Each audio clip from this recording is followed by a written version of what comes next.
Tole akkam jirtu hordoftootaf jaallatamtoota maatii HD bakka jirtanitti nagaan koo isin akka qabu jecha egaa viidiyoo keenya irraa keessatti akkuma argitan artiist Yoosan Geetahuun guyyaa kaleessa gaa'ela isaa akka raawwate dubbatamaa jira.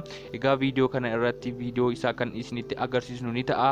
Turtii keessan amma dhumaatti nu faana taasisuun warreen chaanaalii keenya kanaaf haaratan subscribe gochuun viidiyoo kana immoo like gochuun akka jalqabdan kabajaan isin gaafadha. Galatooma. Artiist Yoosan Geetahuun artiistii jaallatamaa fi beekamaa Oromoo kan ta'e guyyaa kaleessaa gaa'ela isaa raawwatee jira. Artiistiin kun yeroo dhiyoo asitti sirba baay'ee namatti tolu baasuun uummata Oromoo biratti fudhatama guddaa kan argatedha. Akkasumas sirba isaa dhiyeenya kana baaseenis YouTube irratti beekamtii fi ilaalcha guddaa argachuun isaa ni beekama. Egaa dhiyeenya kanas awwaardii Hacaaluu Hundeessaa irratti dorgommii sirboota taasifameen artiist Yoosan Geetahuun sirba isaa Bulloo jedhuun mo'atee badhaasa qarshii 100,000 fi badhaasa awwaardii fudhatee jira. Artiist Yoosan Geetahuun yeroo garagaraatti uummata isaaf gargaarsa gochaa kan ture yoo ta'u, awwaardii Hacaaluu Hundeessaa irrattis waan ajaa'ibaa dubbatee jira.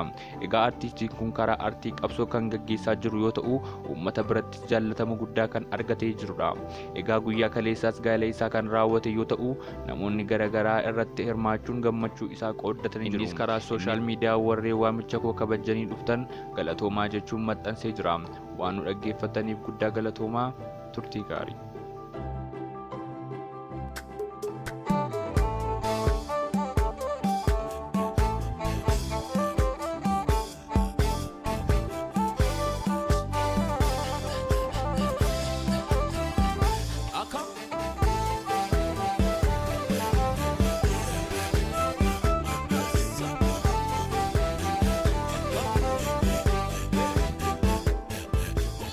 Barbacha ke bae